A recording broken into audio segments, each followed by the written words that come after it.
Vamos a hablar de esta preciosa fiesta de los primeros frutos, la fiesta de las primicias o Bikurim,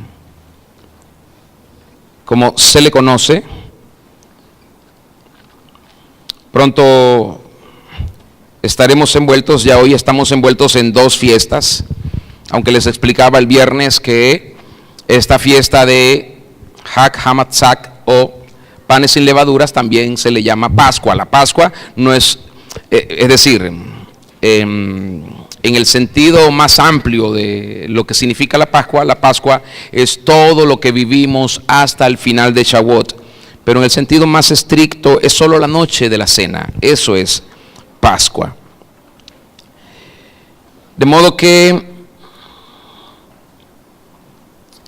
la fiesta de los panes sin levaduras, que es en lo que ya estamos, es una fiesta que dura 7 días. Y al día siguiente, después de haber comenzado la fiesta de los panes sin levaduras, después del Shabbat alto, inicia la fiesta de los primeros frutos. Vamos a leerlo, vamos a verlo en Levítico capítulo 23. Acompáñeme por favor a Levítico 23.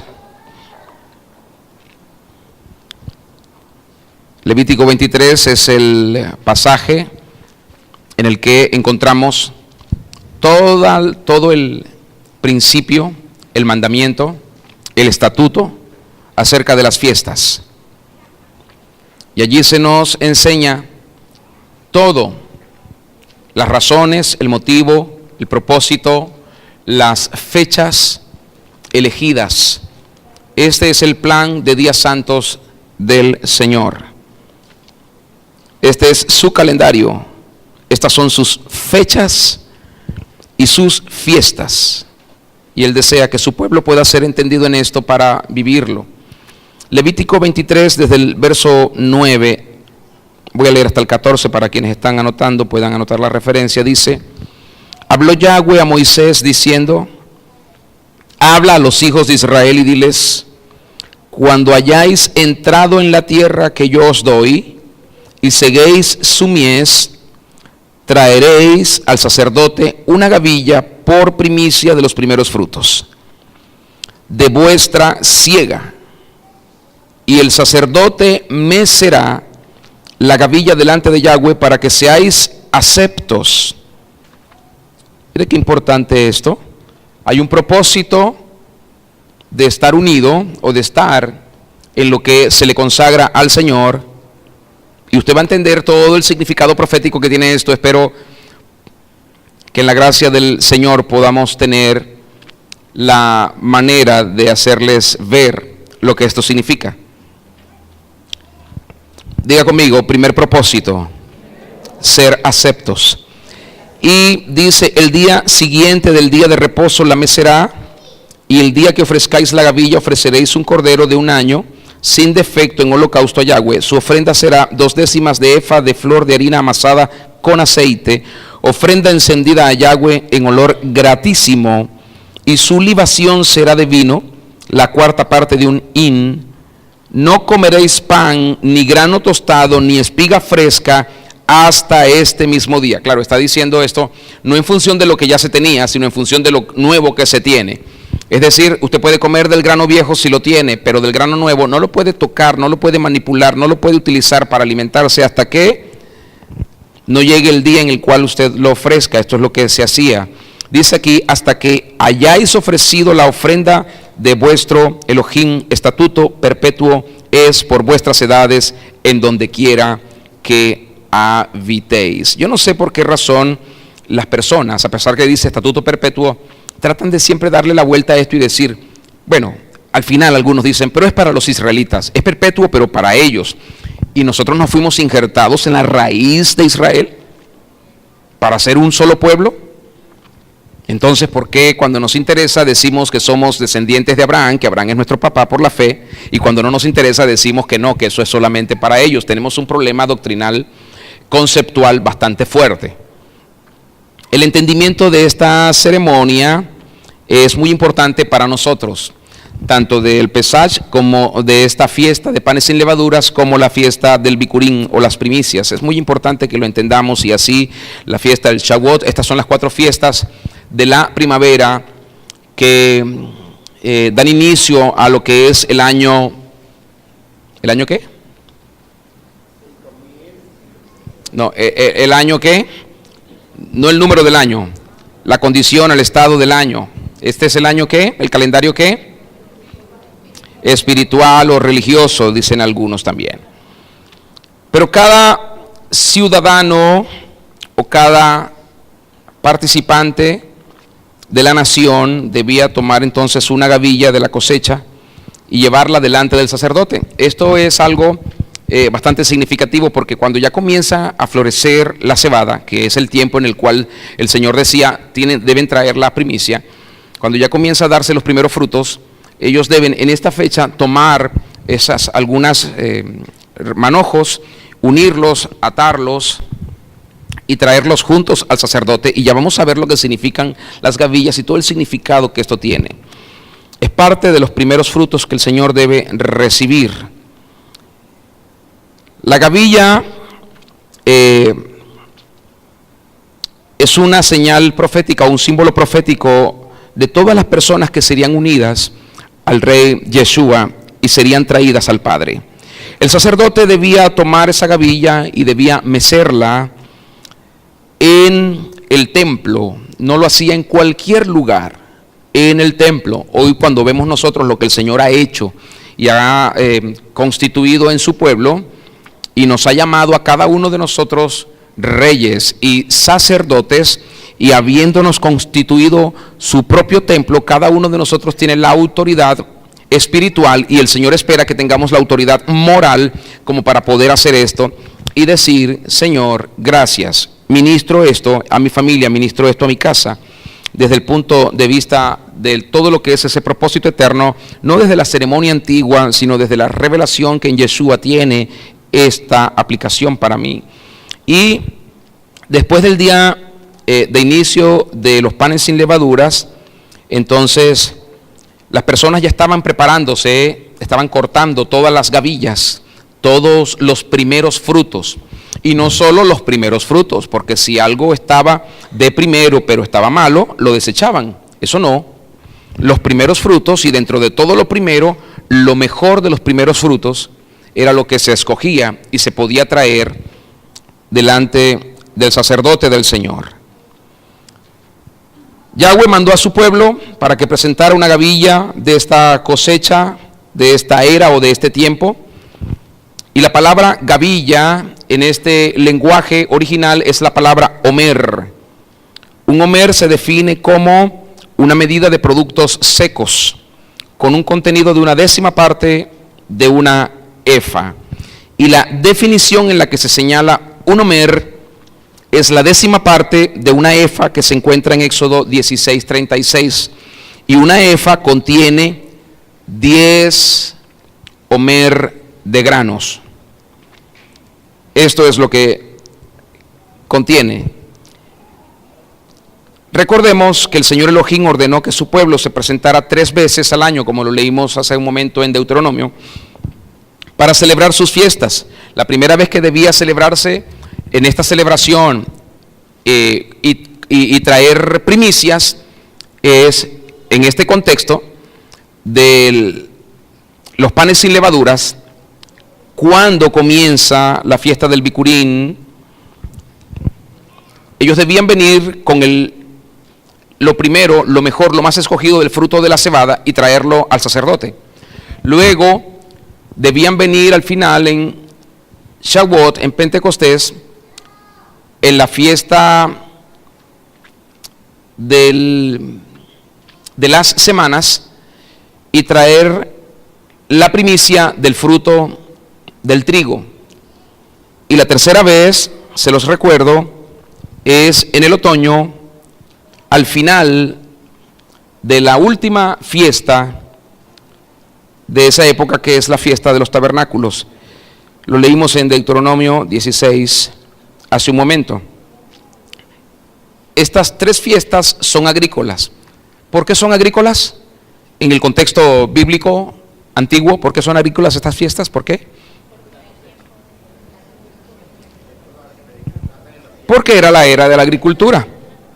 Si el Señor hubiese ordenado esto en la era industrial,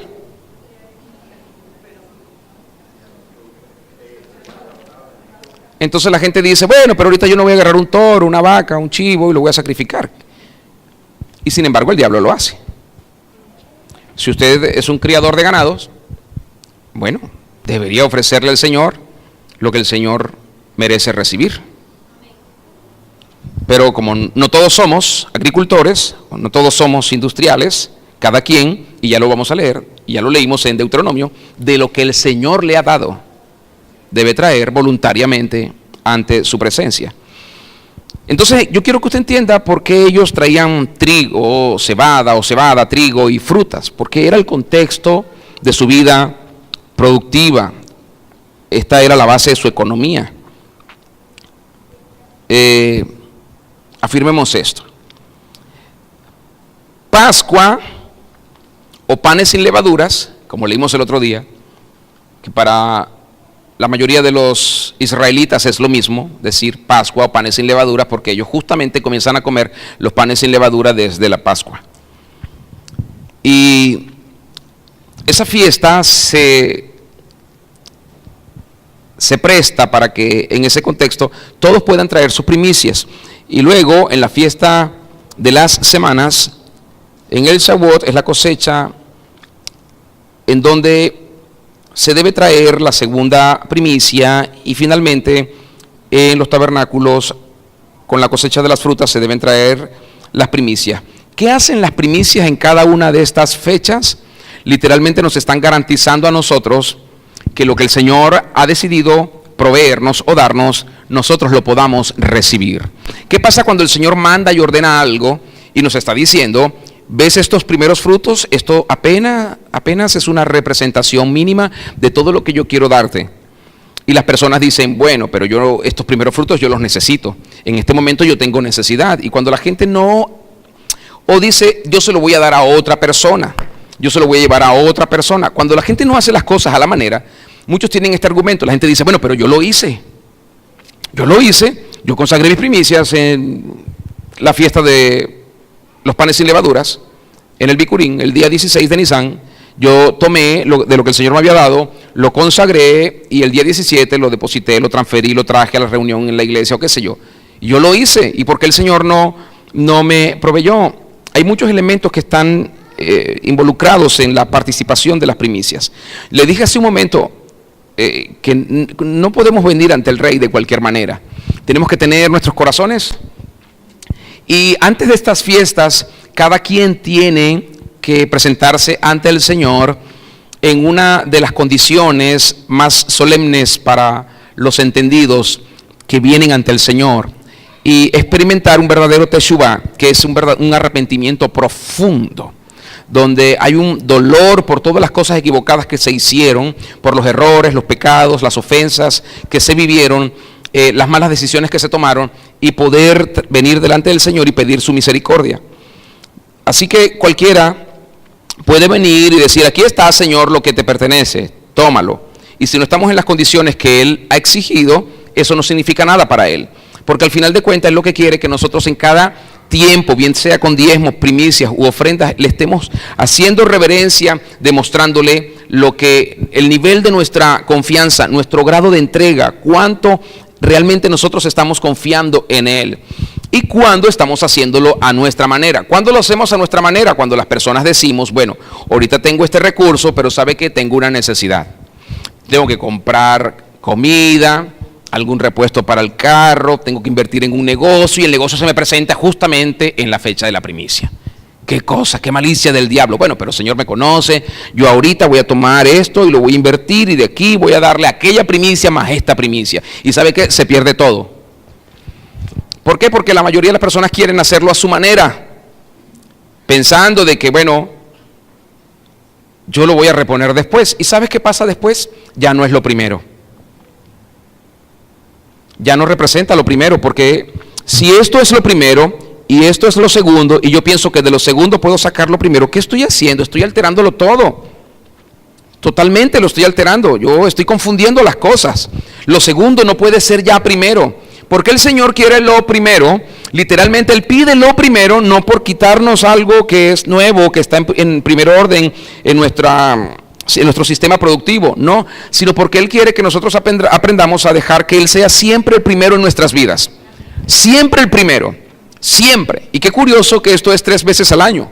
Siempre el primero, tal vez el resto del año usted no recuerda quién es el primero en su vida y usted siempre está poniéndose de primero en todas las cosas, en todos los otros meses del año. Pero hay 3 veces al año que el Señor dice, yo soy primero.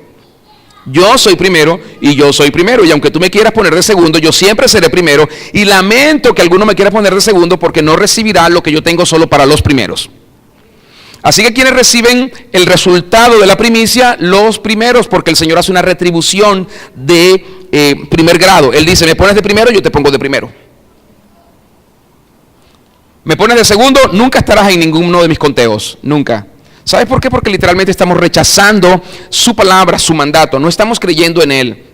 Estamos confiando en nuestra propia sabiduría y estamos haciendo algo que además está fuera de su diseño. Él nunca dijo, toma lo segundo, toma lo cuarto, toma lo séptimo, toma lo décimo y saca lo primero. Él nunca dijo eso.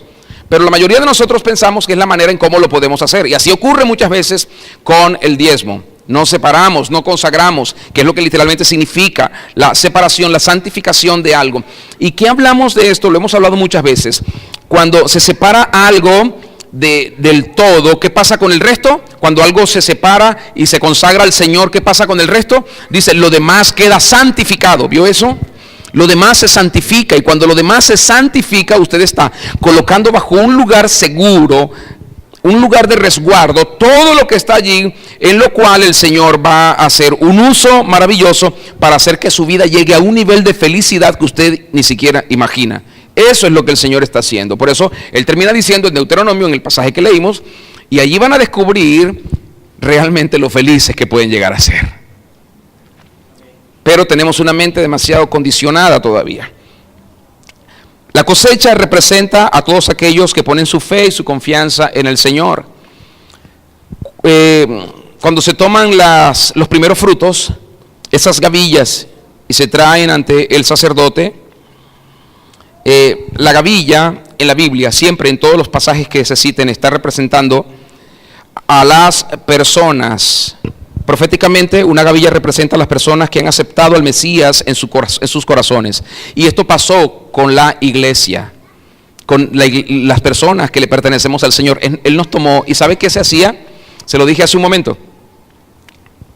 Si esta era la gavilla, se pasaba un cordel, un lazo, una cuerda, una cabulla, alrededor de todo el manojo se pasaba, y aquí estaban todas las personas que se venían a presentar ante el sacerdote. Eso mismo fue lo que hizo el rey Yeshua. Tomó a su pueblo y lo vino a presentar delante del Padre. El Padre, haciendo el oficio del sacerdote, recibe a todos los primeros frutos que el Hijo le trae. Él como primero de todos los primeros. Por eso para la nación de Israel el concepto de los primeros frutos y el primogénito es algo muy familiar. Ellos no tienen problemas con esto. Hablar de primogénito y hablar de primeros frutos para ellos es algo muy familiar. No es algo tan solo cultural, no es algo familiar, es algo de aquí, de la casa, de la familia. Cuando usted va a consagrar primicias al Señor, tiene que hablar con su familia y darle el entendimiento espiritual que esto tiene. No solo porque hay un mandamiento levítico, y aunque si lo tomamos en el propio sentido de lo que esto debe ser, es verdad, hoy por hoy deberíamos nosotros estar en un contexto absolutamente levítico. ¿Sabe qué? ¿Haciendo qué? Cumpliendo con las ordenanzas del Señor. En otras palabras, que nuestra sociedad pueda ver a los levitas que están en sus casas y que se congregan y se reúnen de vez en cuando para honrar al Señor. Y de ese concepto levítico, mantenerlo siempre en nuestro hogar, porque allí nuestra esposa y nuestros hijos están mirándonos ministrar y honrar al Señor una y otra vez, una y otra vez, una y otra vez, siempre dejando que Él se acerque a nosotros como sacerdotes y nosotros procurar siempre que todos los demás se acerquen a Él como el Rey, como el Señor. ¿Saben qué? Cuando una persona quiere ser independiente, mira lo que ocurre. Se separa del manojo de la gavilla y no puede estar delante del Señor. ¿Qué hace el Señor cuando recibe a las gavillas? El Señor proclama su santificación y profetiza, porque esto es literalmente lo que ocurre con las primicias, profetiza lo que vendrá. El Señor muestra su plan, Él dice, mira mi diseño, tráeme lo primero, y después que traigas lo primero, si no te has dado cuenta, Él te dice, según este diseño, mira todo lo que va a venir ahora, porque me has dado la autoridad del derecho legal para yo poder santificar el resto y encargarme de cualquier adversario que quiera manipular tus situaciones para que mi plan no se cumpla en ti. Por eso la promesa del Señor es, todo lo que te he prometido, por cuanto tú has creído, lo vas a ver. Yo lo voy a hacer, como decía Gabriel hace un momento, a veces nosotros no lo queremos hacer, pero el Señor lo va a hacer de todas maneras, no con nosotros si nos hemos negado a obedecerlo, pero lo hará con alguien que humildemente creyó en Él aunque no lo entendía. De eso se trata también la fe, la confianza. ¿Qué pasa con las personas hoy en día? Quieren confiar en el Señor solo si lo entienden, solo si comprenden sus mandamientos, solo si entienden lo que Él ha ordenado, si no, no lo hacen. Este es el razonamiento diabólico que todavía controla a mucha gente. Si lo entiendo, lo acepto y lo obedezco. Y si no lo entiendo, bueno, tiene algo que ver con aquello de ver para creer primero. Así que es lindo cuando usted entiende que esto es algo muy, pero muy familiar. Se da cuenta que el Señor no lo hace con todas las personas, no lo hace con todo el mundo. ¿A quién le demanda? ¿A quién le exige el Señor que lo cumplan? ¿A quién? A su familia, a los que son suyos. Él no le pide a los que no son de Él que lo hagan ni que lo cumplan, pero se supone que si nosotros decimos que somos sus hijos, deberíamos honrarle con nuestra obediencia. Deberíamos honrarle. No le pasa a los papás, nos pasa eso en casa. Muchas veces los hijos no entienden y nosotros decimos solo hazlo y ya. Y los hijos en obediencia lo hacen, no lo entienden y después lo comprenden y dicen, pero nosotros somos un tipo de hijos bastante particulares. Escuche, las primicias o primeros frutos siempre y en todos los casos siempre eran escogidas. Lo mejor de lo primero era traído delante del Señor. Lo primero no solo era lo importante, no, lo mejor de lo primero era traído y era consagrado delante del Rey y era aceptable delante del Señor. Así que cuando le traemos al Señor lo que simplemente nos queda, nos sobra, o lo que pensamos que se va a perder, porque al final lo mejor deberíamos disfrutarlo nosotros. Es como cuando usted, el Señor le pide que honre a alguien y usted le quiere dar a ese alguien no lo mejor usted se lo quiere guardar para usted. ¿Sabe qué hace el Señor? El Señor quisiera que usted escuchara la voz de Él diciéndole, no lo hagas. Prefiero que no lo hagas. Porque cuando el Señor quiere honrar a alguien, le quiere dar un testimonio a esa persona, porque tal vez fue una promesa que el Señor le hizo y le dijo, te voy a dar lo mejor. Y no nos imaginamos cómo eso va a venir y de repente el Señor quiere usar a alguien y ese alguien se niega a dar lo mejor. Él no se niega a dar, solo se niega a dar lo mejor. Es lo mismo que ocurre cada vez que hay una celebración y una fiesta de esta naturaleza. Las primicias son algo santo, consagrado. ¿Cómo leímos en el texto hace un momento? Santísimo para el Señor. Son algo absolutamente limpio, absolutamente sano, y esto tiene que ver con frutas, con personas, con animales. Las primicias,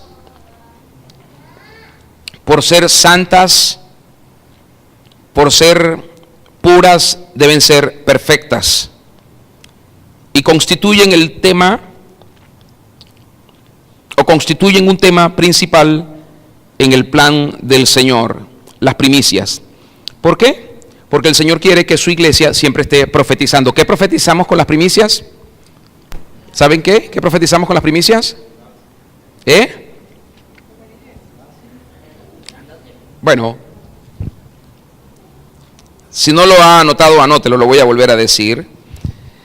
Hay muchos textos que nos hablan de cuál es el propósito y el plan del Señor con las primicias. Yo les quiero citar algunos textos para que ustedes lo puedan anotar y los puedan buscar después. Ustedes necesitan profundizar. Yo no tengo mucho tiempo aquí para poderles explicar esto. Pero en Éxodo 23, versos 16 y 19, También en el mismo Éxodo capítulo 34, verso 26, se nos habla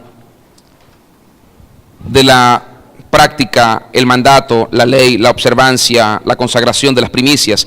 En Levítico 2, versos 12, 14, capítulo 23 de Levítico, verso 20, Números 18, verso 12 al 15 y verso 26. En Deuteronomio capítulo 18, versos del 1 al 5, capítulo 26, versos 2, 4, 10, Segunda de Crónicas 31, verso 5, Nehemías capítulo 10, versos 35 al 39, Proverbios 3:9, Jeremías 2:3, Ezequiel 44:30 y 48:14, Malaquías 3, 8 al 14, y por supuesto, Hebreos, el libro a los Hebreos, la carta a los Hebreos, capítulo 6, verso 20, y capítulo 7, del 1 al 8. Todo lo que se nos habla acerca de la primicia involucra todo lo que se produce en la tierra. Todo lo que se habla de primicia se relaciona con todo lo que se produce en la tierra. Cualquier cosa que usted produzca. Bueno, hoy alguien decidió traer un saco de harina y consagrarlo. Ahí está el saco de harina. Tal vez esa persona o produce harina o simplemente recibe harina. Todo lo que se produzca. Lo primero, escogido y seleccionado, lo mejor de lo primero, debe ser consagrado para el Señor. En la fiesta de los panes sin levaduras, allí justo el 16, cuando comienza el Bicurín, también en Pentecostés y en la fiesta de los tabernáculos. De modo que el Rey Yahweh nos ha concedido a cada uno de nosotros una capacidad muy especial, la capacidad de poder producir, la capacidad de gerenciar, la capacidad de manejar recursos y multiplicarlos. ¿Cuántos han ejercitado y ejercitan esa capacidad de multiplicación? Pocos, muy pocos. Usted dice, bueno, es que yo no soy comerciante, yo no soy negociante. Yo no estoy hablando de eso. Usted sabe que José, cuando salió de Egipto, José nunca jamás había sido comerciante ni negociante. ¿Cuántos países había gobernado José, el hijo de Jacob, antes de llegar a Egipto? ¿Pero qué tenía él? Lo que estamos hablando, tenía la capacidad del Señor en su espíritu de poder tener una visión correcta de lo que se tiene que hacer con los recursos. Y cuando Faraón tenía un problema que lo perturbaba por el tiempo que iba a venir, mire esto, ¿qué le perturbaba a Faraón? El futuro. ¿Qué vio José? No, él no vio el futuro. Él vio el plan del Señor, que es eterno. Faraón vio el futuro, pero José tenía un plano, una maqueta completa del plan del Rey Yahweh. Y le dijo a Faraón, esto es así, así, así, así, asado. Y Faraón, que no era ningún tonto, dijo, este es el hombre que me va a salvar el negocio. Así que lo voy a poner al frente. ¿Para qué? Para que me salve el negocio. José no dijo, es que yo nunca he tenido ningún negocio. José dijo, ¿sabe qué, Faraón? La persona que usted necesita con estas características la tiene justo enfrente de sus ojos. Es el único que le puede hacer que el negocio no se le vaya a pique en medio de las crisis. Y Faraón entendió el mensaje y dijo, claro, no por tu cuerpo, no por tu lenguaje, sino porque tú tienes el espíritu superior. Lo mismo pasó con Daniel en Babilonia.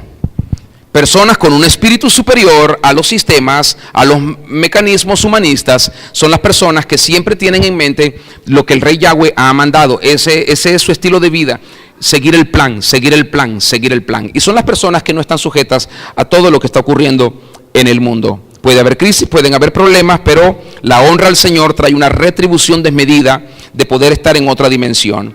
Así que el Rey Yahweh nos concedió la capacidad de producir utilidades, de producir ganancias, de tener fruto para honrarle a Él con obediencia y con fe. Y si alguno no está produciendo, lo lamento, les tengo malas noticias. El Rey Yeshua, en las palabras del Rey Yeshua, Él dijo: todo árbol que no da fruto, mi Padre lo cortará y será echado ¿dónde?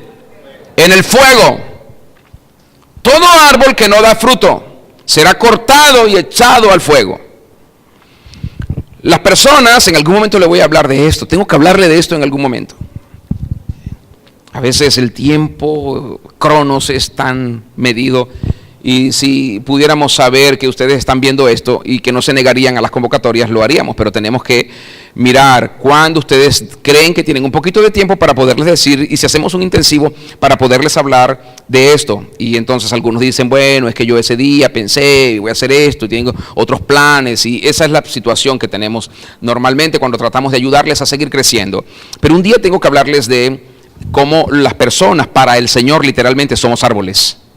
Cuando el Señor dijo todo árbol que no dé fruto, se estaba refiriendo a todos nosotros. Él mismo se presenta como un árbol cuando Él dijo: yo soy la vid y vosotros son los pámpanos. Así que cada uno tiene la capacidad de producir para honrar al Señor. Dile al que está a tu lado: el Señor quiere que produzcas para que lo puedas honrar. ¿Cómo puedes consagrar primicia si no produces nada? ¿Cómo? ¿A quién se le demanda la primicia? Al productor, al que cosecha, al que tiene utilidades, al que tiene ganancias. Entonces usted dice: yo no produzco, así que como yo no produzco, qué bueno, estoy exento. Qué terrible pensamiento.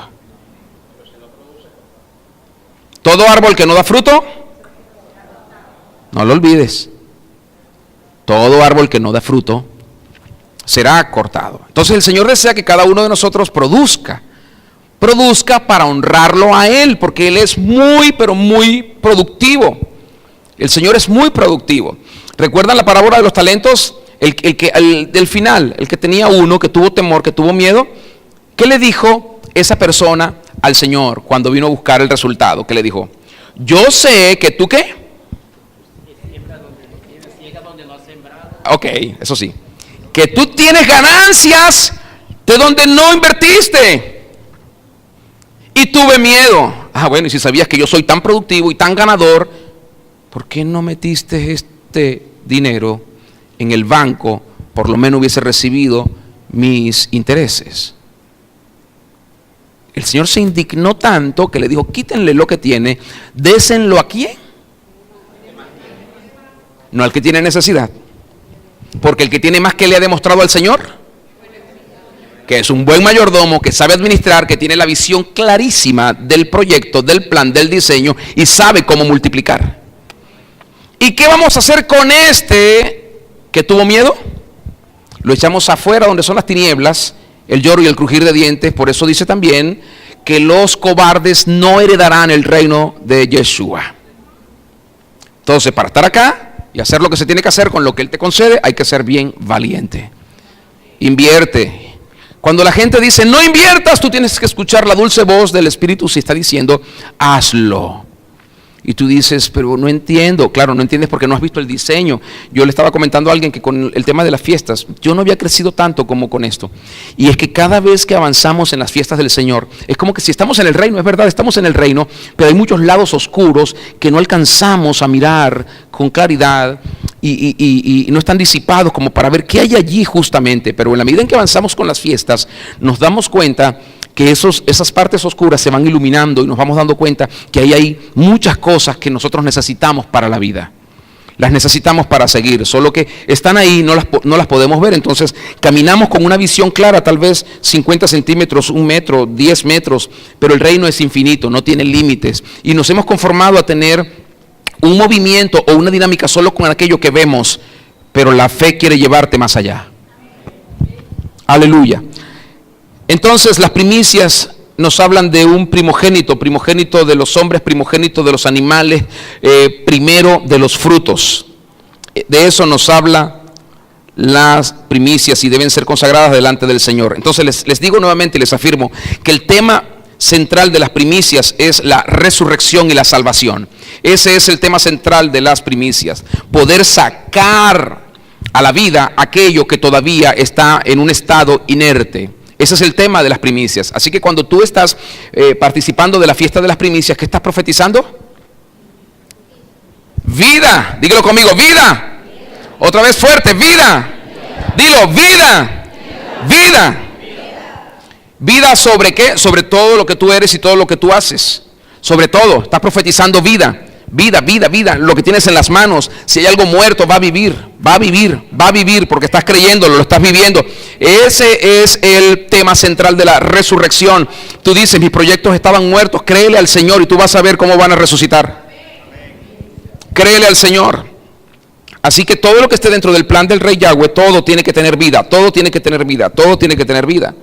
Hay varios acontecimientos importantes que sucedieron en el tiempo de las primicias y la Biblia nos los relata. Yo se los quiero mencionar, anótenlo por favor en las citas. Estos acontecimientos nos dan una referencia clara y un ejemplo de por qué para el Señor las primicias son tan importantes. Número 1, Génesis 8 verso 4 nos habla de que el arca reposó sobre el monte Ararat. ¿Qué pasaba allí? Cuando el arca reposó, comenzaba un nuevo tiempo de la vida humana y se le daba al hombre, al ser humano, la oportunidad nuevamente de que pudiera administrar toda la creación, de que pudiera tener el dominio y el señorío y cumplir con el plan del Señor de reproducirse, multiplicarse y llenar la tierra. Número 2, en esa fecha Israel cruzó el mar Rojo. Usted lo puede ver en Éxodo 3 versos 18 o verso 18, capítulo 5, verso 3 y 14. El pueblo de Israel come de los primeros frutos de la tierra prometida. Usted lo puede ver en Josué capítulo 5, versos 10 al 12. Cuando ellos pasan el mar Rojo y llegan a la tierra prometida, en esta fecha comen de los frutos. ¿Qué estaban profetizando? ¿Qué estaban profetizando? ¿Qué estaban profetizando? Bueno, ya lo va a entender. Escuche esto. El maná que Yahweh enviaba del cielo cuando ellos viajaron a través del desierto dejó de caer el día 16 de Nisan. ¿Qué hizo el Señor? Les cambió el menú. Ya no van a comer porque ya cruzaron el mar Rojo. El maná era para el desierto. Hay un antes y un después del río Jordán. Perdón, dije el mar Rojo, del río Jordán. Hay un antes y un después cuando entran al tiempo de la conquista, de poseer todo lo que el Señor les había dado. Recuerde que ellos cuando pasaron el mar Rojo, ¿qué hicieron? Ya habían comido la Pascua y ¿dónde llegaron? Fueron a un lugar especial a recibir las ordenanzas, el mandamiento, la ley o la Torá. ¿Dónde fue eso? Al monte Sinaí. Ahí estaban. ¿Cuándo? 3 días después. Escuche. Número ¿qué? 4. Estoy en el número 4. El libro de Esther, capítulo 3, versos del 1 al 6. En esta misma fecha, Amán, el perverso, fue derrotado. En el libro de Esther, Amán, que era una persona de mucha confianza del rey Asuero, conspiró para matar a todos los judíos que vivían en Persia y Media. Él quería desaparecerlos. No solo él, recuerden que este ha sido el plan de Satanás todo el tiempo, desaparecer al pueblo del Señor. Satanás no quiere al pueblo del Señor de ninguna manera. Y en el capítulo 9, verso 12, se nos dice que Amán tenía 10 hijos. Amán es una figura de un falso Mesías. Amán se creía que él iba a ser el salvador de Media y Persia. el 13 de Nisán se emitió un decreto por el cual se ordenaba la muerte de todos los judíos. El 13 de Nisán. ¿Qué pasó el 14? Hubo muerte y liberación. Ya lo van a ver.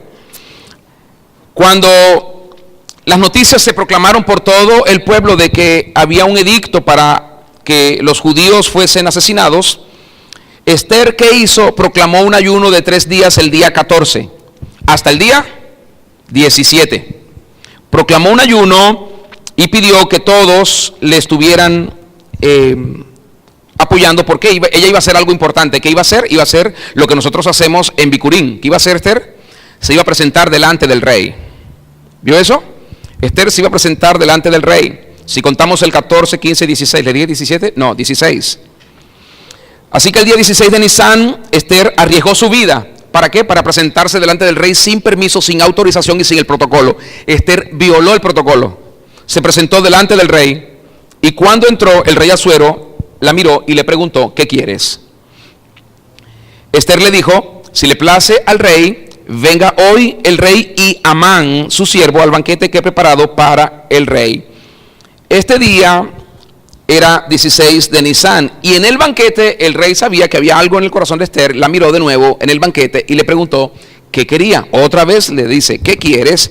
Y Esther le vuelve a decir al rey que asistiera a otro banquete al día siguiente. Y el día 17 de Nisán, en ese día, Amán, que es una figura falsa del Mesías, fue asesinado, fue colgado.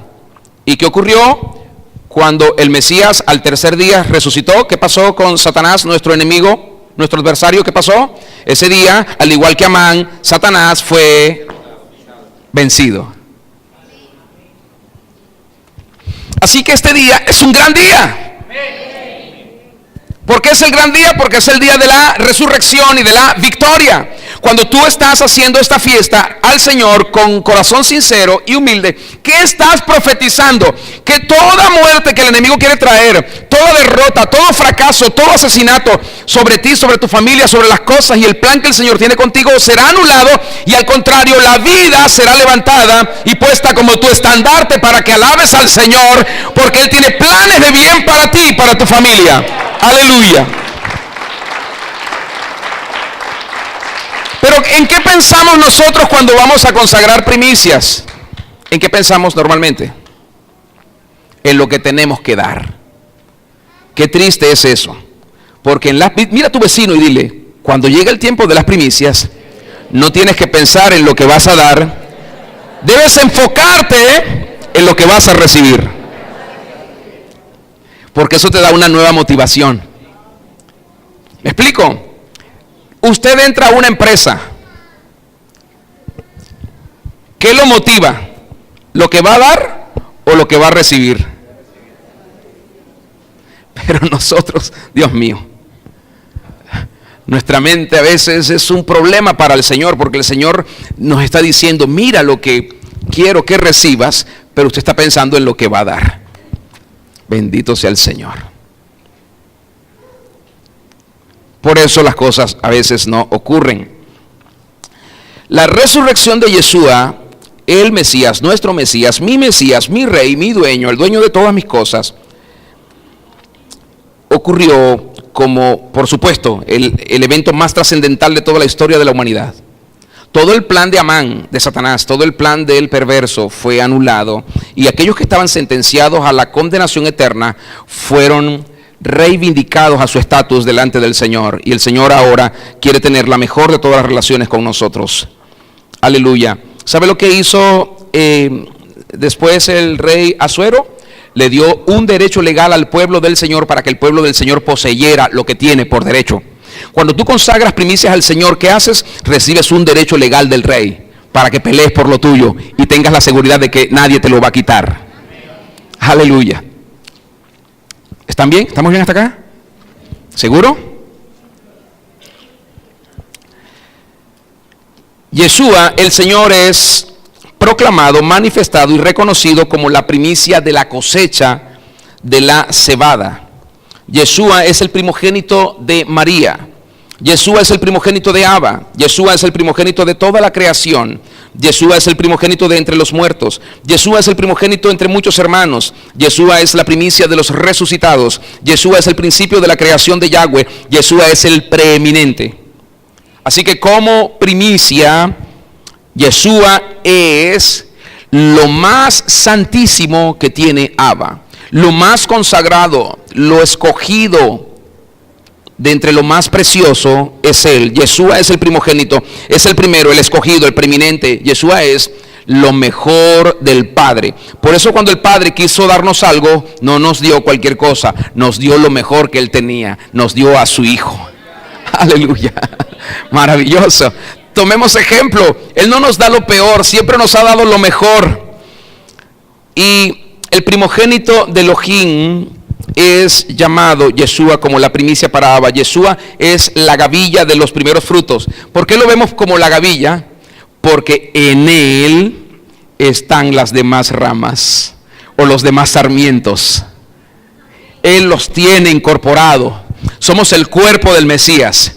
Así que Él es el manojo que nos tiene a todos con Él. Dile al que está a tu lado, no te hagas independiente.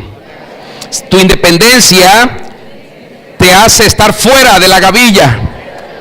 Y si estás fuera, no estarás delante del Señor. Tienes que estar unido con la gavilla. ¿Quién es la gavilla?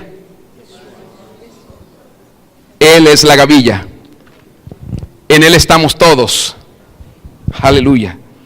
Los primeros frutos son profecía de la resurrección, en primer orden del Mesías.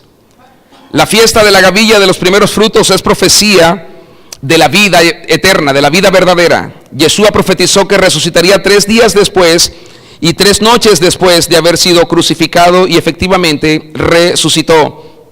En el manual que tienen los antiguos en la Torá, se había manifestado ya este término como una sombra y figura de gran acontecimiento que luego vino. Así que Él es tan profético siempre, tan profético. Nosotros pensamos en las fiestas y mire lo que representa dentro de las fiestas la primicia. ¿Qué pasa cuando consagramos la primicia al Señor ahora con esta visión de la gavilla? Dígamelo. ¿Qué pasa? Estoy diciendo, verdaderamente yo estoy unido al Señor. ¿Qué pasa cuando yo no creo en la fiesta de las primicias? No entiendo que debo estar dentro del manojo, por lo tanto, me estoy perdiendo todo. No sé lo que está pasando. Ignoro el plan del Señor. Como Yeshua fue crucificado en el madero el día de Pascua, el 14 de Nisan, y resucitó de los muertos 3 días y 3 noches después, se puede decir entonces que Yeshua resucitó el día 17 de Nisan. Usted lee el texto bíblico y nos dice, nos han dicho toda la vida que Él murió el viernes y resucitó el domingo. Pero no, la verdad fue que el 14 de Nisan en el tiempo del Señor fue jueves, si lo queremos ver así. O sea, el día cuarto de la semana. Así fue, día cuarto de la semana, día cuarto. O el día quinto de la semana, ¿no? Ok, el día quinto de la semana. Y entonces, si nosotros contamos, literalmente, la resurrección del Señor, que fue cuando las mujeres, las hermanas, fueron porque querían limpiar su cuerpo, porque ya debía salir de ese lugar e ir a una sepultura permanente. Cuando fueron a prepararlo, no lo encontraron. Y vieron a uno sentado dentro del lugar donde se supone que él estaba, la piedra ya no estaba. Y ellas se asustaron cuando no vieron al Señor, el cuerpo del Señor, y miraron a alguien que estaba ahí al lado. Y Él les dijo, ¿buscan a Yeshua? No está. Me imagino que ellas dijeron, ya nos dimos cuenta. ¿Quién se lo llevó? Y Él dijo, nadie se lo llevó. Ha resucitado. Y ellas se asustaron mucho. Y se asustaron. Ya Él se los había dicho a todos, pero ellas se asustaron. Todos debían saberlo, que va a haber resurrección. Va a haber resurrección. Desde esta tarde, desde las 6, va a haber resurrección. Va a haber resurrección. Aleluya. Ellas se asustaron, pero Él le dijo, díganle a todos que habrá resurrección. Aleluya. Y no le podían creer, ¿recuerdan? Ellas se fueron donde estaban los discípulos del Señor allí reunidos, estaban hablando, no sé, no, que no sé qué, que aquello, que lo otro, y había uno tan incrédulo como alguno que está aquí sentado hoy, que dijo, si yo no meto la mano en su hueco y toco allí su costado, yo no creo. Y aparece él detrás, traspasa la puerta, las paredes, todo, y dice, bueno, aquí estoy, compruébalo. ¿Alguien necesita eso? Bueno, mucho cuidado. El Señor está ahí, el Señor está aquí, y el Señor se mostrará a quien Él quiera mostrarse. Así que cuando estamos consagrando primicias, estamos profetizando resurrección. Aleluya. Yeshua es llamado la primicia de aquellos que han de resucitar de los muertos. Y quiero leerles, si quieren me acompañan por favor, a 1 Corintios capítulo 15. Voy a leer los versos 20 al 23. 1 Corintios 15 del 20 al 23. Dice, mas ahora Yeshua ha resucitado de los muertos, primicias de los que durmieron es hecho. Porque por cuanto la muerte entró por un hombre, también por un hombre la resurrección de los muertos. Porque así como en Adán todos mueren, también en el Mesías todos serán vivificados. Pero cada uno en su debido orden. El Rey Yeshua, las primicias. O sea, primero Él. Luego los que son de Yeshua en su venida. Quiero que veamos el entendimiento espiritual de esto. Entonces, la gavilla se utiliza para tipificar a las personas que están unidas. Di conmigo, unidas. Personas unidas. Esa es la gavilla, los primeros frutos. Yeshua regresará a la tierra en su segunda venida como el Rey de toda la tierra, por haber glorificado al Padre y haberlo honrado y obedecido. Pero cuando venga en esa oportunidad por segunda vez, ¿sabe qué va a traer? La gavilla. Va a traer la gavilla. Es decir, va a traer a todos aquellos que creyeron en Él primero. Y los 144,000 judíos que son testigos de este testimonio de Yeshua, también estarán allí y serán primicias para Yahweh durante estos tiempos.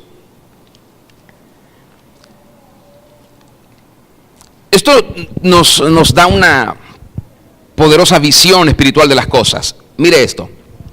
Entre el Israel natural y el Israel espiritual, les pregunto, ¿a quién escogió el Señor primero?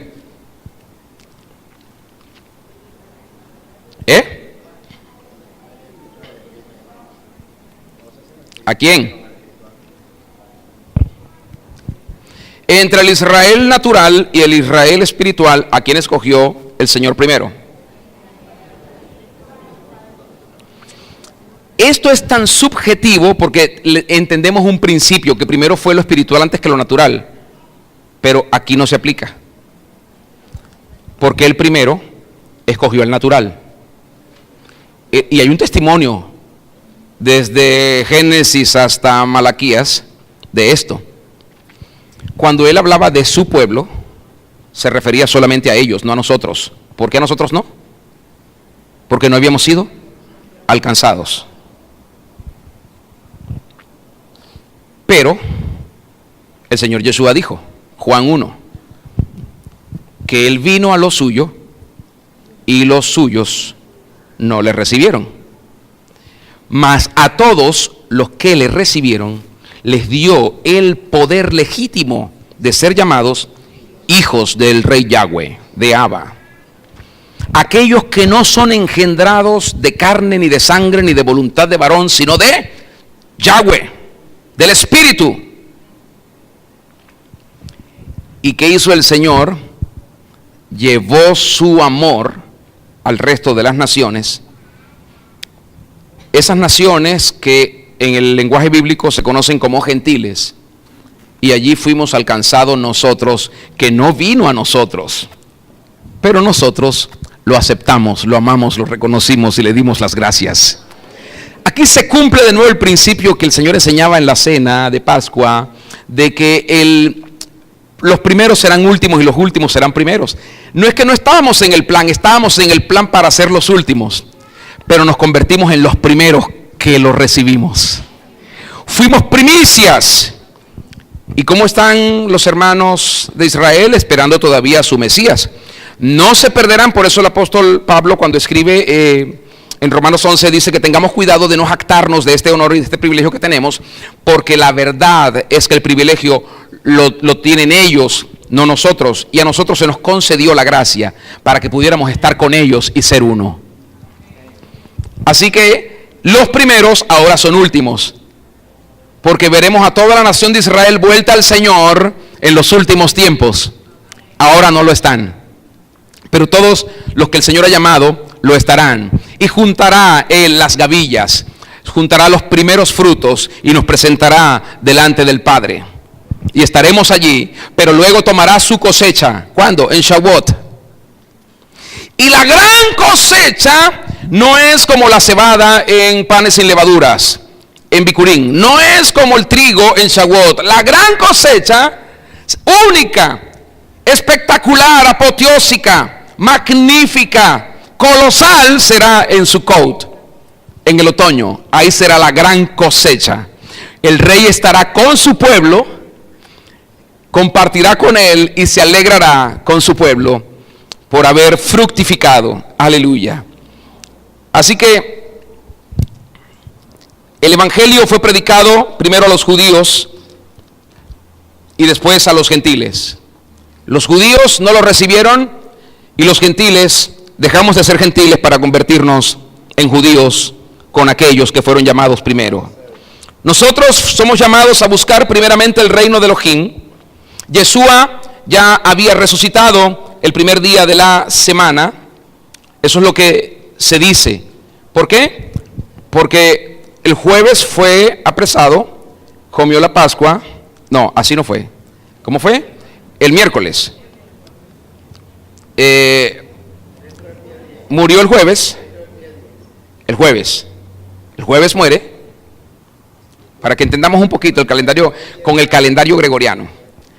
Viernes un día, sábado 2 días, y después. ¿Cuándo es Bikurim? El 16. Entonces, regresemos el 16. ¿Qué es el 15? Panes sin levadura. Después el 14, la Pascua. Pero los días se cuentan 3 días y 3 noches después de su muerte. Entonces el 14 no lo contamos. ¿Por qué? Porque ese día él estaba con los discípulos en la noche, comiendo. Contamos el 15, contamos el 16 y el 17 no está en el sepulcro. ¿Me explico? Entonces, esto va cambiando según el calendario del Señor, porque los días se van moviendo según la luna. Así que no siempre es domingo. ¿Cuándo resucita el Señor? ¿Hoy, más tarde, mañana? ¿Cuándo? En esta fecha, hoy, estamos acá. ¿Cuándo vamos a ver su resurrección? Hoy comienza Bikurim, hoy. ¿Pero qué sucederá hoy? Hoy no tenemos la resurrección. ¿Por qué? Desde el 16 no tenemos la resurrección. ¿Por qué? Porque apenas se está recogiendo el 16 la gavilla, los primeros frutos. Cuando las personas vienen ante el sacerdote, el 17. ¿Cuándo ocurre la resurrección? Cuando somos presentados ante el rey. No hay otro día, no hay otro momento. No cuando recogemos, porque usted la recoge y si no llega. Usted la recoge y si no la trae. Usted la recoge y si no se presenta.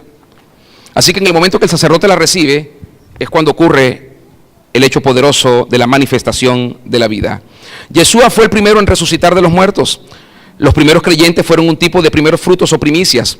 Así que los primeros tienen un gran privilegio porque están anunciándonos a todos nosotros que vinimos mucho después. Los primeros profetizaron. ¿Qué profetizaron? Que la vida llegaría a todos aquellos que han sido elegidos desde antes de la fundación del mundo para estar eternamente con el Mesías. Aquellos que resucitaron de los muertos con Yeshua en su resurrección se convirtieron en los primeros frutos de todos los que vamos a resucitar después. Yeshua nos amó primero a nosotros y por eso nosotros debemos ponerlo a Él en primer lugar. Él nos puso primero, antes que Él. Si Él se hubiese puesto Él, ¿qué pasaba con nosotros? No hubiésemos sido rescatados. Pero Él nos amó primero, nos puso primero. Él pensó y dijo, ustedes lo valen todo. daré lo mejor que tengo, daré mi vida por ustedes, los voy a levantar, los voy a resucitar y van a verlo. Yeshua es el primero, Él es el Aleph en el hebreo, Él es el Alfa y Él es el último, Él es el Tav, Él es la Omega. No dejará de serlo porque a usted no le parezca, no dejará de serlo porque usted no lo crea, no dejará de serlo porque a usted no le guste. Él es el primero y siempre será el primero. Y no porque usted no lo haga, no quiere decir que Él no reciba lo mejor de lo primero de aquellos que le aman. Siempre lo recibirá y lo está recibiendo ya. Lo está recibiendo. Porque Él juzga los corazones antes de las acciones y conoce las intenciones de ellos. El Señor está declarándonos que cada vez que nosotros celebramos las primicias, ¿qué estamos haciendo? Estamos recordando y reconociendo que este es un día de resurrección. Y que tenemos oportunidad tras oportunidad, todas las veces, 3 veces al año, para traer la vida a aquello que aún permanece muerto. Lo tenemos, por la fe, por obediencia, por profecía, lo tenemos. Si lo creemos, como Él resucitó, también nos puede resucitar. ¿Qué anhelaba el pueblo en esa comunidad, en ese contexto agrícola? ¿Qué anhelaba siempre el pueblo? Anhelaba la lluvia.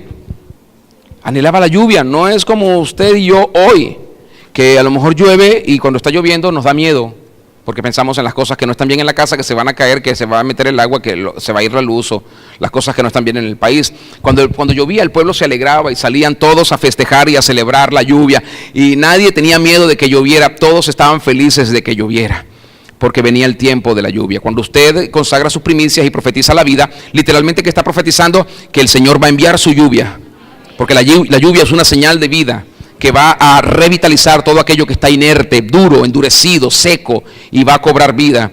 ¿Y eso para qué lo hace el Señor? ¿Para qué el Señor le quiere dar lluvia a usted? ¿Para qué le quiere dar provisión? ¿Para qué lo quiere enriquecer? ¿Para qué el Señor le quiere dar abundancia a usted? ¿Para qué? ¿Para qué? ¿Para qué? No los escucho. Para que lo honremos a Él. No para pensar en nosotros y decir, bueno, con esto yo me voy a comprar una mejor casa, un mejor carro, me voy de viaje. Lo puede hacer en la libertad que le da el Señor, y la justicia y la gracia y la sabiduría como mayordomo. Pero el primer propósito es para que usted le honre a Él y para que usted sea feliz como segundo propósito. No nos hace feliz tener un buen carro, una buena casa o viajar, no. Lo que nos hace feliz es saber que tenemos al mejor papá del mundo. Aleluya. Póngase de pie, por favor. Aleluya. Y cuando usted sabe que tiene al mejor papá del mundo, usted le quiere honrar siempre. Siempre le quiere honrar. Aleluya. Por eso cuando hablamos de esto, yo siempre digo, si alguno lo cree, bueno, disfrútelo mientras lo hace. Y el que no lo crea, no lo haga. ¿Sabe por qué? Porque eso produce tristeza, opresión en su corazón. No lo haga. Esto no se trata de dinero. ¿De qué se trata esto? De hacerlo feliz a Él. De esto se trata. Mira el que está a tu lado y dile, no se trata de dinero, no se trata de bienes, se trata de que Él esté feliz. Si Él está feliz, nosotros vamos a estar muy felices. Aleluya.